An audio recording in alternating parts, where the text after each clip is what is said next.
Hi, how are you? So, I wanted to do a video on all the things that have helped me get to where I am on speaking confidently in front of the camera without panicking, without worrying about who's watching me. Honestly, I don't, it's, you know, when they say practice makes perfect?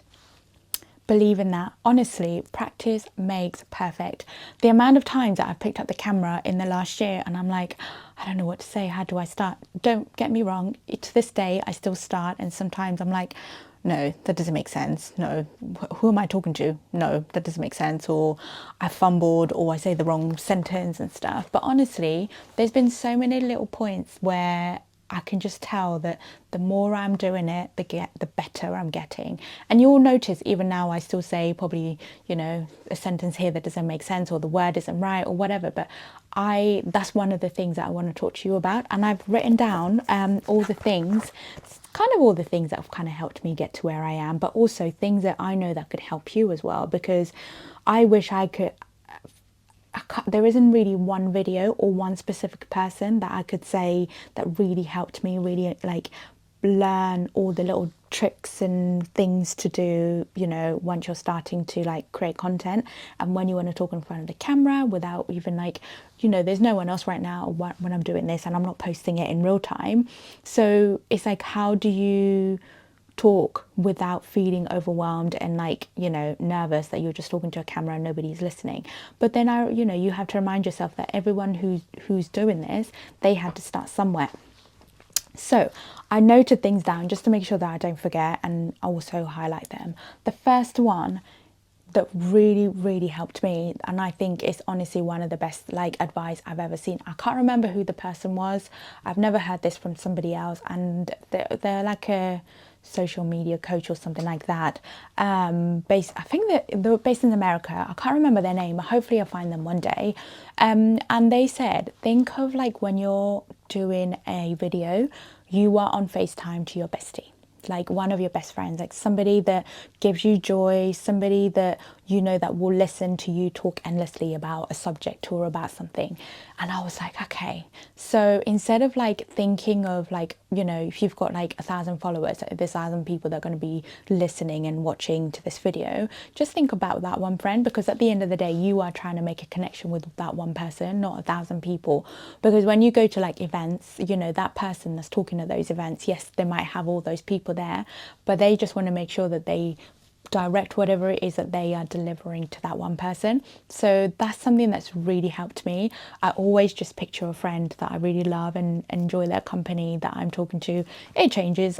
There's no like a specific person that I think of, but I just think of like, I'm on a call with my friend and they're going to enjoy watching this. And also like after you start posting and receiving like feedback from your friends or people who really enjoy your content, if they say that you enjoy it, then you know you are doing the right thing. You are connecting with that one person, and also not feeling rigid. That was the other one. Oh my goodness, the amount of times that when I start talking, I used to forget to breathe and blink. And then I worry that I'm just staring at the camera and like, you know, worrying that I'm looking away too much. And I'm like, yeah, but when you're talking to a friend, you're not staring at them like this. You're not just like looking at them as if like you need to have a little break in a conversation, have a little breather, catch your breath, you know, you're having a conversation with a person. So that's the other one that I realized, that it's not about how much information you could put out without breathing and keep going and keep going. It's like having a conversation with somebody. Yes, they're not answering you back, but hopefully in the other end, when they're watching, they're going, oh yeah, I understand. So that was the other one, is like worrying like I'm in an R-ing like now. But then I thought, yeah, but I do that in real life. So why do I want to make myself be anything? The best thing for me is engagement, is keeping you engaged in my content, and that's what I want to do. But I don't want to make it rigid, because obviously I know that there's people that I've seen videos and I'm like, oh, we're not connecting here, and then I swipe up or I go next video because it's just they're not really giving me anything. But then there's other people that I'm like, oh my goodness, you really draw me in, like I want to listen to what you're saying.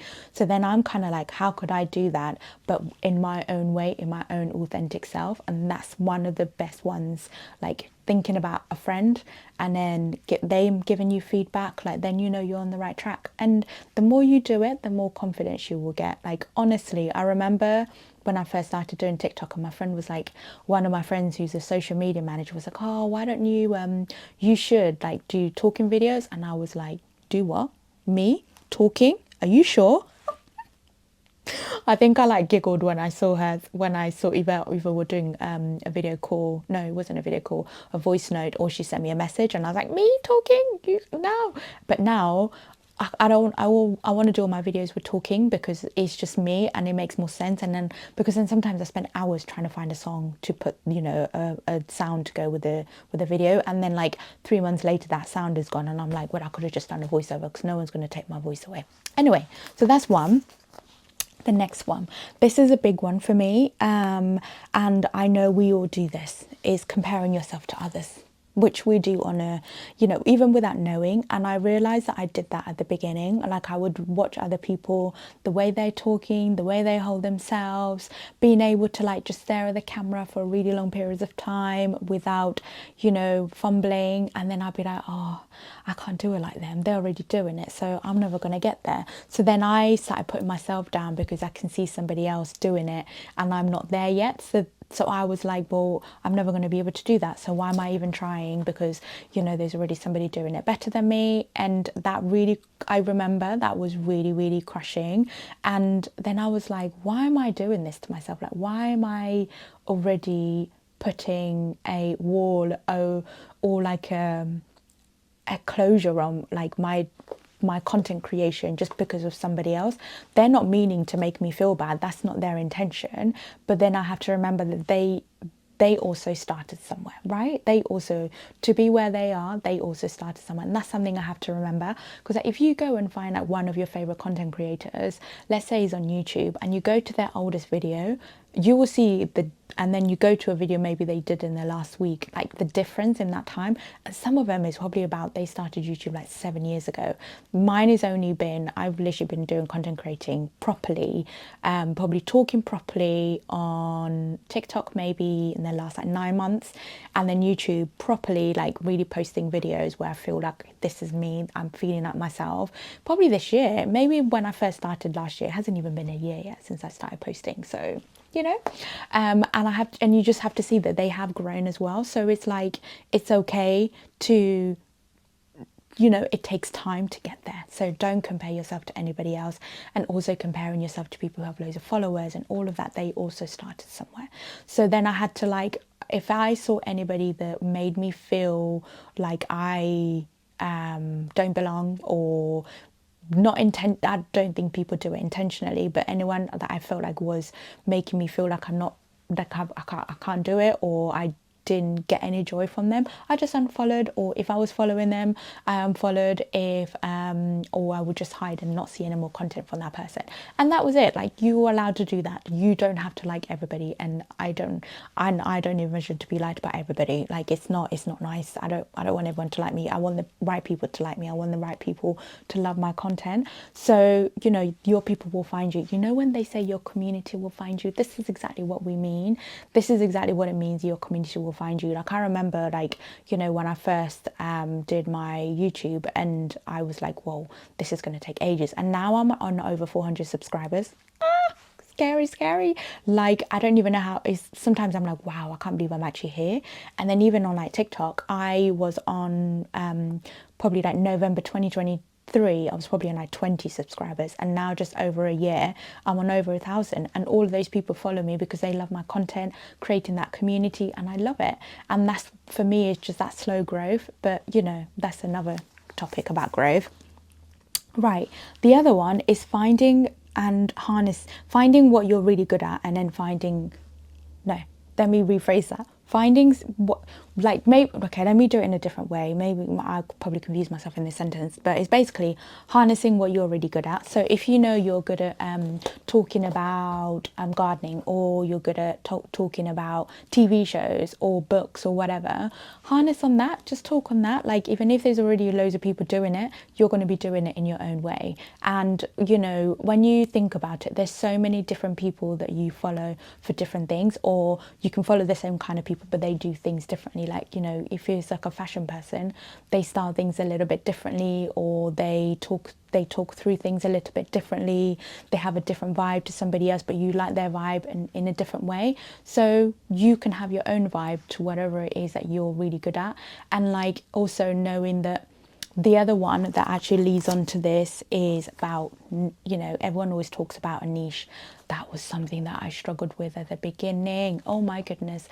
So I stopped following, like, or if there's any like social media people that overwhelm me, that I'm like, not social media managers, because there was loads of those, especially like in US, there was so many of them that kept coming to my page. If you watch one video of one social media and then you start getting about 20 of them on your page, and it was like, oh, you need to have a niche, you need to stick to a niche and pick a niche and then do it. And I was like, I don't want to do that. What if I want to change next week and I want to do house stuff? What if I want to do house stuff this week and next week I want to do gardening? Like, I don't want to be put in a box. And that's something that probably took me longer to start posting my content, because I was like, well, I don't want to just style, you know, one look 30 blazers in 30 days or anything like that.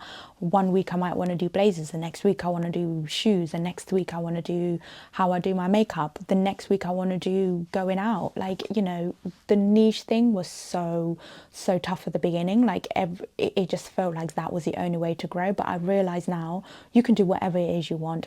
Like, you can be 20 something, a day in the life of, you know, 20 something navigating, or like in my 20s navigating my 20s or something like that, or, you know, my mid-30s, I'm mid-30s, so my content is all around my fashion. I love fashion, life, I love talking.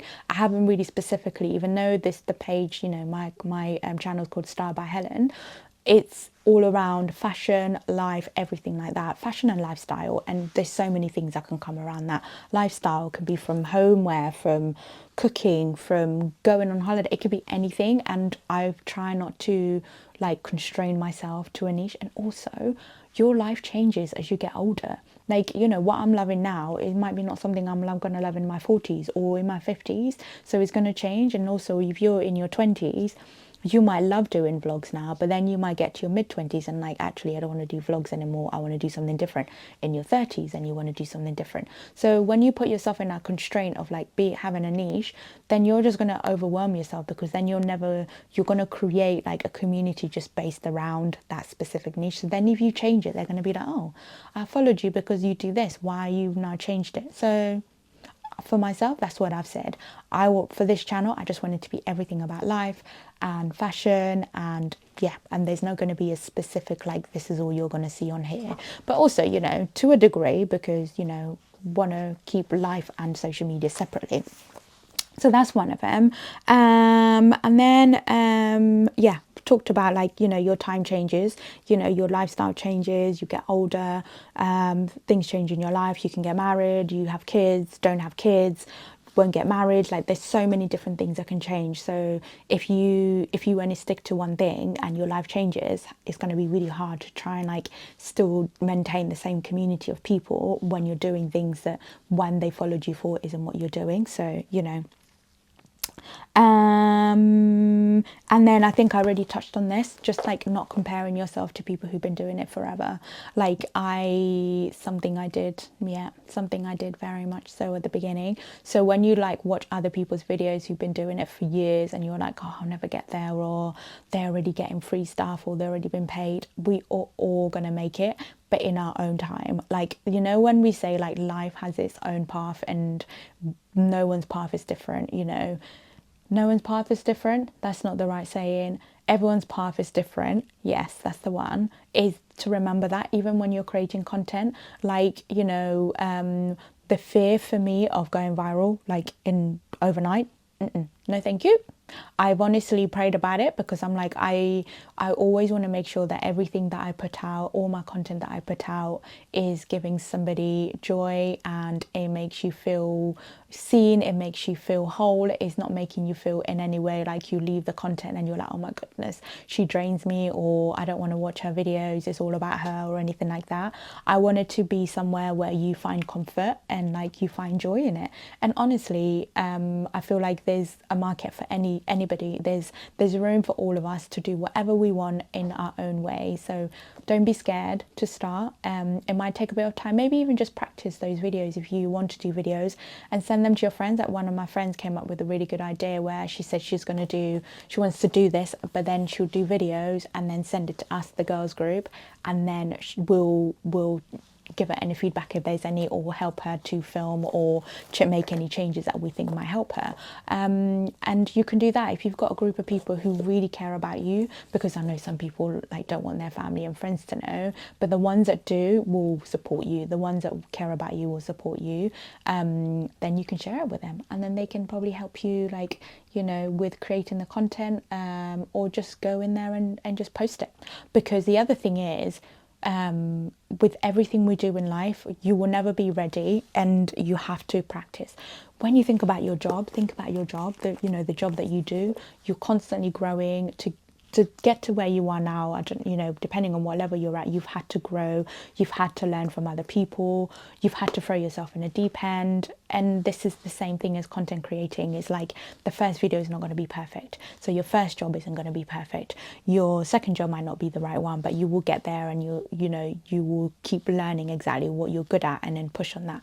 And then, when you look back on like any jobs that you've had, you know why they weren't good. If you had an interview, and you've had a few, when you do one interview, then you go to the next one, you get better each time you have another interview, because you know how to answer the questions. Then you understand exactly what it is you're looking for as well. So that's the same way as like creating content. You learn from yourself, and you are growing as a person as well. It's not just like your channel or your people who are following you. You and yourself are growing and learning what makes you tick and what makes you happy, and sharing things that give you joy. So yeah, I just wanted to share that for 2025, and I hope it is something that you will find useful. So let me know in the comments if this is useful, if there's anything specific you would like me to talk about, and we'll catch up very soon. Take care now. Bye bye.